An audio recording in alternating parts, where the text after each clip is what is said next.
Are you ready, kids? Aye, aye,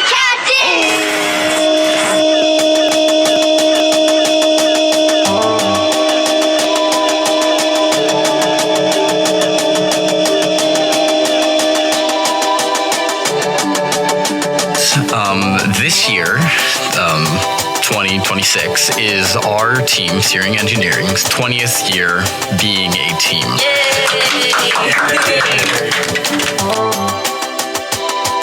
Being a Valley team, you don't really see or notice the differences between you and other teams until you're at competition. Where all the parts, all the components we used easily made the robot worth over 10K. All sort of gizmos. Compared to other teams that we compete against, that is chump change.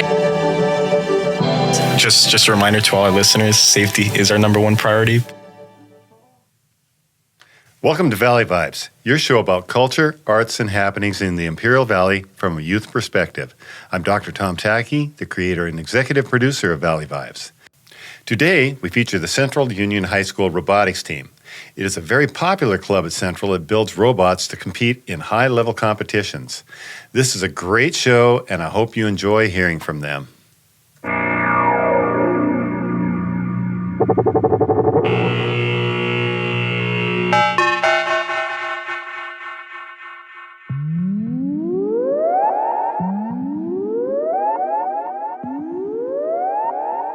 Hello, my name is Luke Caesar, and I am the president of the CUHS Robotics Club. Today, we will be sharing some of our stories from last year's competition. Hello, my name is Soleil. I'm the vice president, and I've also been in the wiring and designing subgroups. Hello, my name is Sammy. I'm an alumni, and I used to work in the wiring subgroup.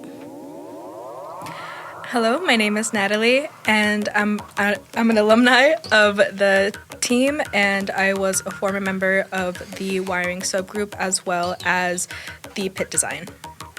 Hello, my name is Julian. I was in charge of design last year, anything that has to deal with robot design, and I continue to do that this year, and I am a senior. Hello, my name is Isai Rizzuto. I am a part of the manufacturing subgroup where we basically build the robot, and I'm also a senior.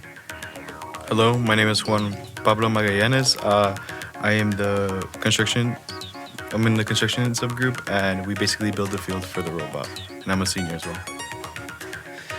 And that is our group for today. So, our official team name is Searing Engineering. Our team number is 1972. We compete at the San Diego. Last year, we competed at the San Diego Regional competition. So we're going to go over a bit of how our year went last year, along with fun events, how the competition went, our placing, stuff like that. So before that, we are going to get into a little more detail about what each subgroup and member did. So to describe first a little more, it is a high school organization that focuses on building robots that perform specific tasks in order to compete against other high schools. So a little more about our club instead of just first as a program is we have a lot of really fun traditions that kind of make robotics feel a little more comforting, like making a house feel like a home. So some of those traditions are nicknames. Mine is Prunky Brewster. I don't know if anyone else wants to tag in on there. Oh, mine is Goku. My name is East Side because my name sounds like East Side. I don't really remember how I got my nickname. My name is Gilbert Grape. I think it's from the movie. I don't fully remember. I remember your nickname. So, Julian, you got your nickname Gilbert because Ortiz's nephew, Santos, kept on calling you Gilbert because he didn't know your name. He said you looked like a Gilbert, and then everyone just started calling you Gilbert. I'm just going to take that as that's what happened. It sounds like that's what happened, so we'll go with that. My nickname is Sammy. And my nickname is Remy because Remy the Rat. because I said my nickname used to be Rat, and he said it was too crass.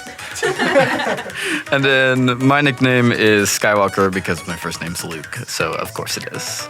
So that's just like one of the traditions. Another one really fun tradition is the all-nighter, which is the big rager, like the big talk about robotics. It's one of those events that people really look forward to, especially when build season starts in the spring. So yeah, does anyone... So the all-nighter, we do it around the second semester of school. And it is from 3 p.m. to 3 p.m. the next day. Usually 3 p.m. on a Friday to 3 p.m.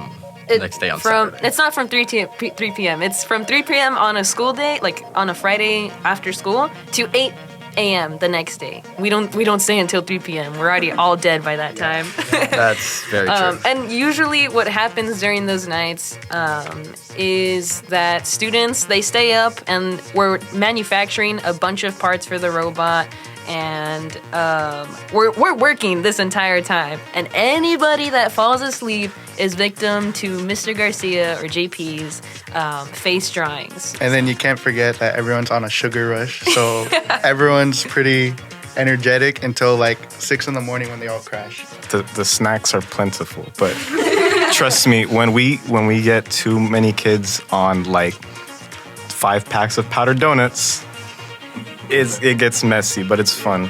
Yeah, we rely a lot on parent donations, so we are grateful that we have a lot of parents that donate food, whether it's like packs of ramen or, you know, Chinese food or powdered donuts or whatever. We are very plentiful in having snacks all the time. Actually, my favorite part is the Chinese food that we get every single year, thanks to my mom. Yeah, some context. It is both Sammy and JP's mother who brings the Chinese food for us to survive the night. It is a lifesaver. And last year, just for funsies, I decided to bring an air fryer so that people could heat up like whatever pizza or food that they brought. So we just had snacks throughout the night, and yeah. So a little more into what our club is. This year, 2026 is our team, Searing Engineering's 20th year being a team.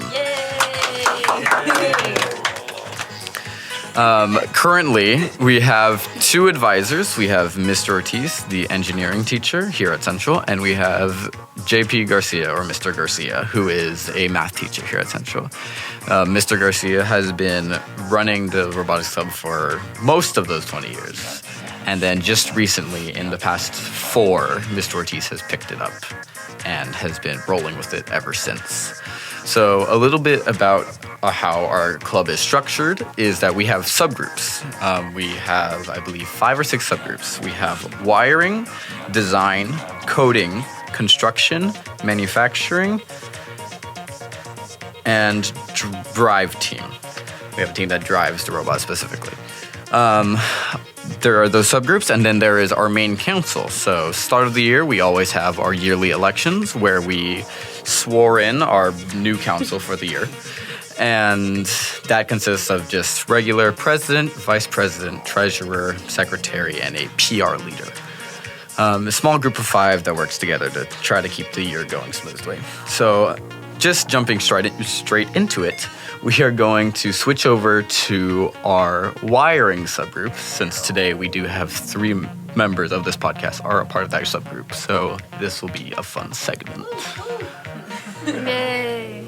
Okay, so the wiring, it has 2 separate systems. We work with the pneumatics, and then we also work with the Actual wiring part. We haven't used pneumatics a lot because it has to do with air pressure. It's just not the most, sorry. It's very hard when there's leaks and you have to go near the robot to feel where the air is coming out. Mm-hmm. We only used pneumatics 1 year. And the wiring portion, we have a bunch of components that come from CTR and AndyMark and Rev Robotics. Do you want to add, Natalie? So I was one of the co-managers along with Sammy for the wiring team. And at the beginning of the year, those who choose to be a part of the wiring team are usually separated in between two groups, depending on how many people decide to join. And we have about 2 usually like scrap robots that we use to help teach the new members on everything from how to wire management, and just everything to know about how it works with the robot, along with working with other teams to ensure that the wires are in the right place and that they power the system correctly. Yep. Yep. Yep. So a little bit about that. We do start the year off, mainly our first semester, with teaching the new students. Usually we have a giant influx of freshmen. Like almost a crazy amount. I think we had 80 members on one of our thing.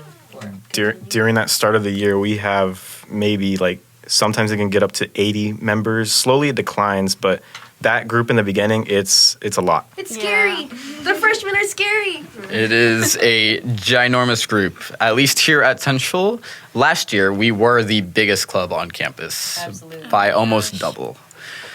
So a little bit about the teaching. Every subgroup does teach their students at least some of the basic skills. So as we just heard, they went over some of the basic teachings of wiring, or how they taught the wiring students.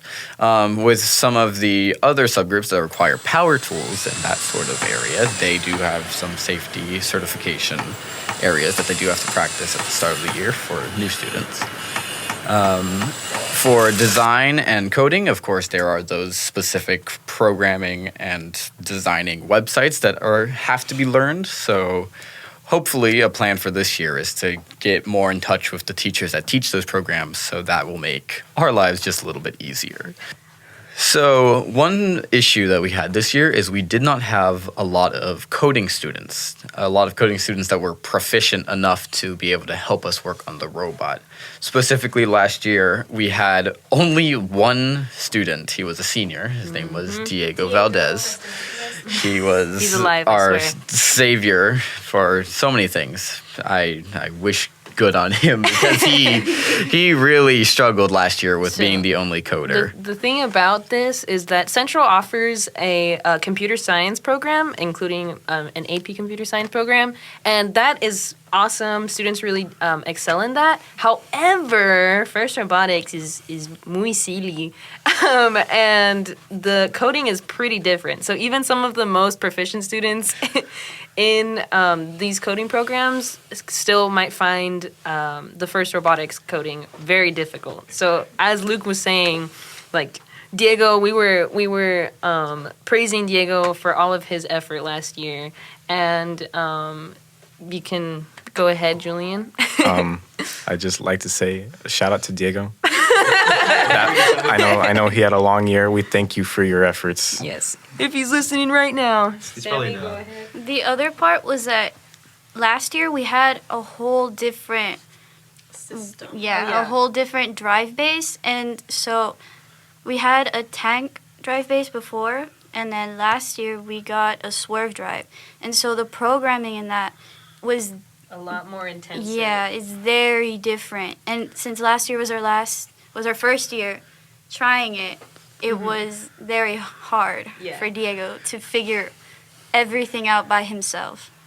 And one of the mistakes we made was not starting during the summer. So instead of trying to learn it over the summer and try and get familiar with it, even like before season started, we decided to start working on it, building the base, learning how to code it, learning how to wire it, during the time that we were also trying to teach other students all the old things with the old equipment.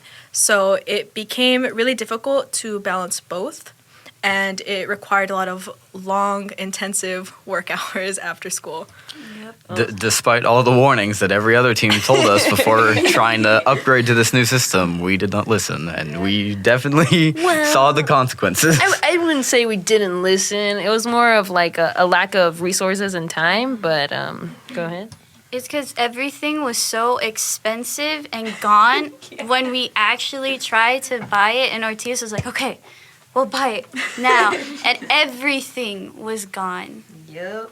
Yeah, one thing about robotics is that it's so competitive here in the U.S. that if you don't order your things in time, trust me, you won't get them for The next month. for the next month. So that's a big thing for us, ordering on time. And it is expensive. It is so expensive. Last year's robot was what, over 10K? All the parts, all the components we used easily made the robot worth over 10K. Just the wheels. Sorry, I was yelling across the room. Just the wheels alone were like what, $3,000. Oh yeah. And it's why we have to do a lot of fundraising too. So speaking of fundraising and just the costs of a robot, I believe we did the math. Our last year's robot did cost around $15,000. On average know that. per year, the last 3 years, we have fundraised about 20 grand, maybe a little less, maybe a little more, but we have in the ballpark of $20,000. And compared to other teams that we compete against, that is chump change. Yeah. And that is nothing. So- So that's a big component. Trust me, these San Diego teams that we go and compete against, you look at their sponsors on the robot. They're sponsored by major companies like NASA, Lockheed Martin, all these crazy companies, and then you look on their sponsorship page, like $1 million raised, and we look at our funds, are like, oh, we got $20,000, guys. Which on the campus is a lot, right? I remember there was this one team that they raised up like about $3 million. It was a Hawaiian team. It was the Hawaiian team, and they went to like almost like every single competition, I swear. Yeah. And they like won like three of them when they went to ours. It was like And then you have to remember that each competition cost about $6,000 just to go and compete. So you're not only paying just for registration, you're paying for your hotel, how many of your kids you want to take, the food, all your expenses, your transportation, all of that stuff. And so it really does add up in the end. something to keep in mind with these competitions is that it's nationwide. It is international, but most of the competitions are held in the United States. And they're held across the United States on the East Coast, West Coast, the South. And I believe that year it was the actual like championship was held in Texas or something. Yes. And so these kids once a week, twice a week are going to different places. I'm sure they split them up in groups, but the school that they're from or the group that they're from is putting a lot of money into traveling. Go ahead. So the thing that makes our club pretty cool, I enjoy the fact that we do only go to one competition, at least last year. So it kind of makes the experience a lot more unique. Whereas you hear all these other teams, as mentioned before, they're going to this competition and this competition. Honestly, it seems pretty stressful. Yeah. But going to this one competition alone, it's just a lot of fun. You look forward to it. Mm-hmm. You don't have to worry about honestly, you don't feel like you have to worry about much after that. You kind of just go there and experience it. Mm-hmm. Being a Valley team, you don't really see or notice the differences between you and other teams until you're at competition. Mm-hmm. And you see the difference in not only team structure but in their funding, in the way they create robots and how much they work and who works. A lot of teams are led by their advisors. Some have up to 10 advisors or alumni that come back to help. More like 20 NASA engineers. Yeah, there are teams that actually get custom parts from NASA, actually. So, but I feel like that makes our team more special because we are pretty much a completely student-led club. Yes. We work all the machines ourselves. We design the robots ourselves. Our advisors are there to help us. They're always there to support us. But we do a lot of the work on our own, and we are very proud of it. Yeah. Hey Imperial Valley High School students, do you have a segment or full episode you'd like to have on Valley Vibes? Email us at imperialvalleyvibes@gmail.com. That's imperialvalleyvibes@gmail.com. We can set up a time to record with you either virtually or in person. So reach out to us with your ideas and let's get you on this show. So, for most listeners listening to this podcast right now, you're probably in the Imperial Valley, since this will be playing on a beautiful Sunday afternoon. Hopefully it's beautiful. But in the Valley, we have quite a few teams for our area. So, of course, we are the central team. We also have, Searing Engineering. We also have the Imperial team, which is Tiger Robotics. Tiger Robotics. And then we have the Calexico team, which is the Unimatics. Unimatics. Unimatics. Got it. In the past, there has been a Hopeville team, which did Future Dinos. the Future Dinos, which did just come back this last year. Alongside the Future Dinos coming back this year, we also had Calipatria start up their team, which I'm not too sure what the Calipatria team is. I think it was Buzz Fusion. Buzz Fusion. Fusion. And then we Yes. also had Brawley as well. They were the Robocats. The Robocats. RoboCats. So most teams, almost every small city in the valley has a team. Now we do. So, going back into our subgroup discussion, we're going to switch over to me and Julian. We are both part of the design subgroup. We use a program called Fusion 360 that is primarily taught by Mr. Ortiz, the engineering teacher here at Central. And yeah. One thing I'd like to say about design, you've heard all these other subgroups. Oh, we get to use wires. No, it's just nice computer work all day. But it's basically become my life in robotics. But I enjoyed a lot. So design essentially, well, it's kind of what it sounds like. You are designing the robot in this subgroup. So as a prerequisite, we were hoping to get a lot of students from our instructor's engineering class. Ms. Ortiz teaches PLTW engineering here at Central. Project Lead the Way. Project Lead the Way. You learn the basics of fusion and 3D modeling on there. So all those skills are very helpful when it goes into design because that's basically all it is. You're making 3D models on a computer and you're turning that into something in real life. As the year starts, we basically just get together. We learn the basics if you aren't familiar already. And if you are familiar, Right. If you are familiar, then it's nothing new for you. But the most fun part about it, you have first say into like what is being built. Which I'm gonna be completely honest. Sometimes it's not an exactly fun thing because trust me, you hear everybody's opinion when it comes to it. I have a lot of faces looking at me right now, giving me this inquisitive look, and I understand. So I am also part of the design team, and I will admit that the design team has a lot of say in a lot of very big decisions about how the robot is going to work. I am a robot. I am a robot. I am a robot and I like to dance. And the design team can get dramatic at times because all of the veteran members that have been here for multiple years really want to get their idea out there and make sure it is heard and have the best chance to actually have it become what a robot is. Right. So at the beginning of every season, just for context, our season for FRC starts in January. Every year on the first Saturday of the month, they release the game for each year. That's what we call it. Kickoff. It's basically just they release all the game details of what the objective is this year. The objective changes every year. So every year you're going to have a new robot design. Obviously, you can still use some stuff like the drive base, but other than that, entire new systems need to be designed for every robot. So yeah, you do as a design manager, it is a lot of stress sometimes having to hear all these opinions, trying to composite all these ideas together and come up with something that everybody is working for. One thing that can kind of suck a little bit about our team is that because we don't have as many resources as other teams might have, we don't have the privilege of keeping previous year's robots intact.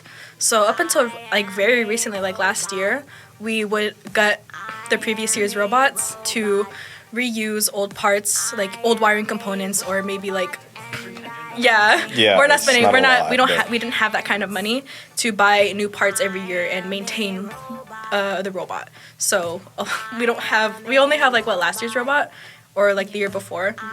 Every other robot has been like completely gutted. Like there's nothing left. Funny enough, the one that is still intact is the very first one that has ever been made by the club. So 20 years ago, just about. Oh, yeah. We have the very first one, and then we have the one that we competed with just this last year and the year before that. So we have about 3 robots. Along, as Julian was saying about the new components, every couple years, wiring gets entirely new setups of all sort of gizmos that I don't even understand some of the new stuff, but... Okay. The reason why we have to get new components is because it's very dangerous to reuse the components that you used one year because they get used and abused and exploded. Magic smoke come out. Magic smoke. And actually, one of the struggles last year was that we had, the new drive base, but we also had different motors. And with the different motors come different motor controls, which let's talk about. I forgot how many motor controllers you guys. 16 motor controllers. 16 motor controllers. Every year we get a set amount of motor controllers, and last year I don't know what happened, but there was a lot of fun times with that. This is kind of a group thing for sure. But The drive base itself is 8 alone. Yeah. So we already started with the high number because the drive base itself has 8 motor controls just to get the drive base moving. That was actually a very fun design and wiring conversation because, you're the expert of a subgroup, and sometimes the other people designing the robot don't know what goes into every single motor.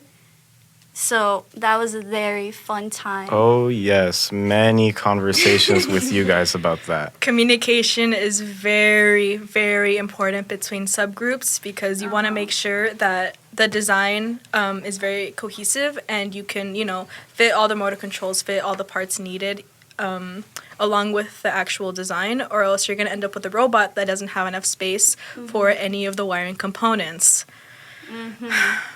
And a little bit more context for people that don't know, like motor controls and things like that. Each component that's rotating, including the wheels, has a motor, and the motor doesn't have any computer systems inside of it. You have to attach another component so that you can actually code the motor appropriately. And for the motor controls, we ordered a bunch of motor controls the summer before the last year's season, and I think the heat, our good old summer heat, might have fiddled with some of our motor controls, and people are nagging at me to talk, so go for it. So it all started on a Saturday meeting. It was originally supposed to last until noon. And we were having a little bit of issues with the coding for the motor controls. 2 of the wheels were working, 2 of them weren't, and we could not figure out why.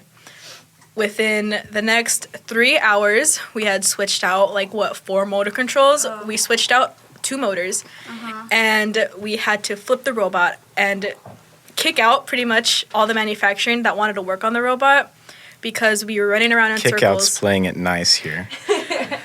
Anyways. There was a lot of yelling involved into these things. The issue is that with the new drive base, the one wheel has to have 2 motors, right?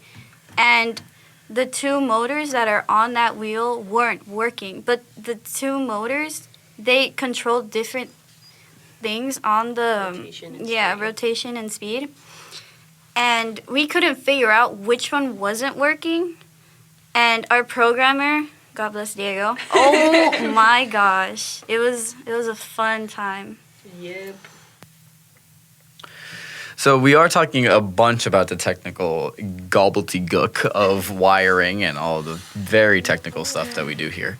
But there is also some aspects that are not so technical, but are still essential to the workings of the club.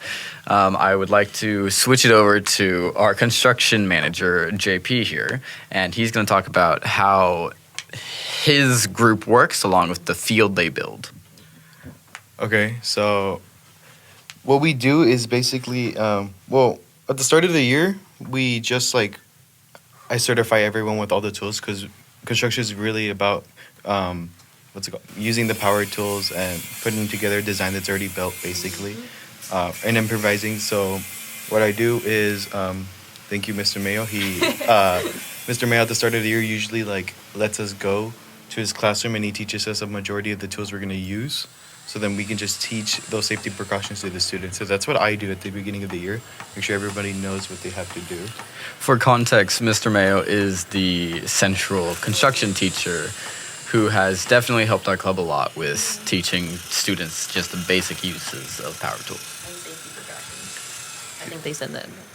Yeah, that's a really big thing because like Wiring had said already, we want to make sure everyone's safe so no one cuts a finger off, everyone knows what they're doing. And I go individually with everyone, make sure everyone knows how to use every single tool. I've had a student, I had a underclassmate who almost like cut off his finger because he didn't use one well. Yeah. So, yeah. Just a reminder to all our listeners, safety is our number one priority. Please just remember that. We're trying to be safe out here. Yeah, it's a thing. Along with being the president of the club, I am also our main safety manager. So I get to be like the angry grandpa screaming at everybody about wearing their safety equipment and any safety precaution. I also do that at competition. But so that was. Do you want to talk about your workings on the field and what you do with that? So, when the competition actually arrives, we get like a whole manual on every individual part and how it's made, like the measurements and everything. The only problem with that is they normally change it like throughout the year. Like they give you the initial measurements and then sometimes they're not right and they change it like mid-year. So that's like one of the annoying parts. But still, what we mainly do, we just like look at the list we need. We put it on the shopping list. We tell them, oh, can you get this up? They normally order for us. And since it's like all in Home Depot, it's like arrives faster than all the robot parts. Yeah.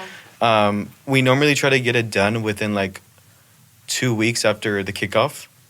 That's our goal. So like everyone has like a visual of how the competition is going to look. And we try to like set half of the field up. Because normally Imperial sets up the other half. And then sometimes we have like games. Yeah. So context on kickoff, that is when the game for the year is announced.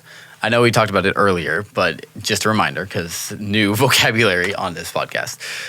So JP and his team, their main focus is making a replica of what we're going to actually be playing on, but out of wood because usually competitions are pretty fancy and they have very high-tech game pieces that we have to interact with. Right. I want to build on that a little more this year. Earlier this year in May, we went out to the Imperial Valley Mall and we actually were able to take a spot in Forever 21. We rented out a spot, and with the construction pieces that we've made, us and Imperial, as well as some other teams, we set up a practice field in the mall, and we were actually showcasing our robots there for the entire month of May. Yes. So I thought that was a great achievement just by all the teams construction-wise. It was a great field. So that was our biggest publicity event last year. Was the whole month of May we were at the mall set up, and it was open to the public. And we had a bunch of interaction with people, and we were there almost every weekend of May. Oh yeah, I love having Auntie Anne's just at my disposal every Saturday. My pockets were running dry. I need to get a job after that.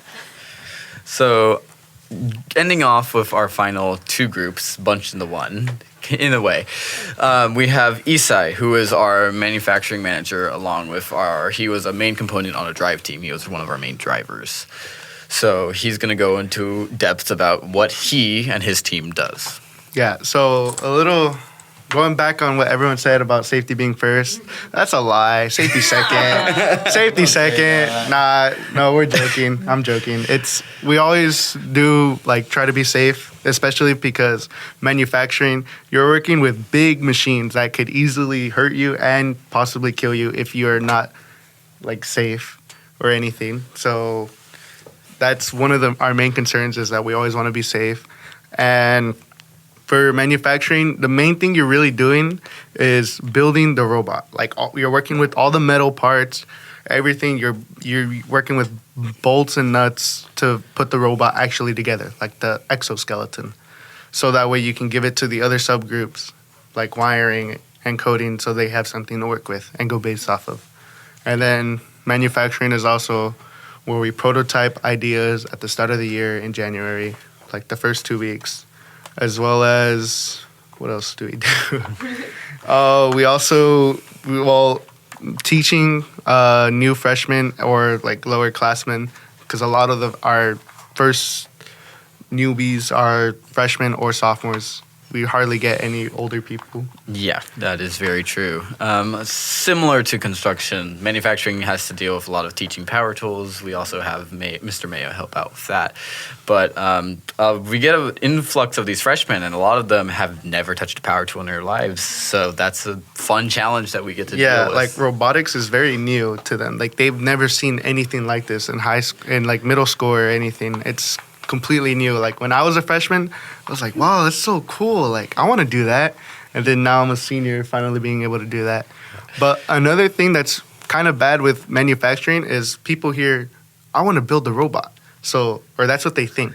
So then you have almost everyone in robotics going towards manufacturing. And that's the biggest group in the beginning of the year. Yeah, There's always 40 kids who want to do that one thing. But in the beginning of the year, there's nothing really to build. Right. So it just kind of dies down by the time January hits, and we're stuck with 20 members. Some of them just mess around, and then there's 10 who actually do work. Yeah, with the big numbers, it is hard to get a task for absolutely everybody to be working constantly. Yeah, because everyone wants to do something, but there's not enough work to go around. It's difficult with a big club, but hopefully we'll get better with that as years go on. So, I think we ended off really quickly, or the end of our show will be a quick little segment of how our actual competition went, how we did there. We compete at the San Diego competition that is hosted at UCSD. We have been going there for quite a long time, at least the last 4 years for sure we've gone there. So we're going to go around and we're going to give a little snippet about how everyone's experience at competition was, along with our statistics. I have not experienced that much pain and anguish in a long time. It is a great and amazing experience. However, it is very stressful. You work in a 10 by 10 box, basically. You have a little pit with all your materials and all your stuff, which is where you put your robot in between matches. And it can get very crowded, especially when there's too many people within the pit and the robot isn't working, and you have to call other teams to help code, and it takes 3 teams to figure out what is wrong with your code, and they all give up, and you have to call the professionals in their vests and hard hats to come over and figure out what is wrong. I'd also like to add, just back to the funds earlier, we were saying that we have a nice 20,000, which is pretty good for us, but then you see these other teams and their pits, they have straight up giant, it looks like LED signs. They have these giant cabinets. They have these giant, just everything. And we're like, hey, wow, that's pretty nice. We got a nice folding table. We got a canopy. And I'm like, hey, that's pretty nice. We have 2 shelves. It's a great experience, and I think it helps a lot with building a community and also with teamwork. It was just very unfortunate that the robot that we came to competition with was not complete because of time constraints and various issues like working with all new components. And it can be very discouraging looking at other teams, especially that have a lot more money and a lot more resources, and they don't realize it. They can be a bit ignorant, and they make offhand comments about the team and the robot and everything about us, and it can be a little much sometimes, but it's usually not from a bad place. Yeah. And on a more positive note, that's not always what you're experiencing. It's usually when you're in the pit for a very long time and you've been dealing with a lot of that stress for a long time that you start to feel those emotions. But there's a lot of cooler things that you see at robotics. Like there's a little pin culture where all of the teams design their own pins and logos, and that happens with all sorts of things in their uniforms. So it can be super fun as well. Yeah, and then in the stands as well, watching the games, it could be cool the first day, but like as you go on, it's kind of repetitive, so you get bored really fast. But the nice thing about being bored there is that you can go into the pits as a visitor and go watch and see other teams from outside and see how their work ethic is and how they communicate with each other, and you can get inspiration from those teams to help you become like a better team. And that is about time for us. We thank you very much for listening to our very special episode of this podcast for our CUHS robotics team. I hope you have a great rest of your Sunday. Have a good day. We hope you enjoyed this episode of Valley Vibes. You can find all our past episodes on Spartan Sound Productions YouTube channel. And starting for Season 3, we are now also on Spotify.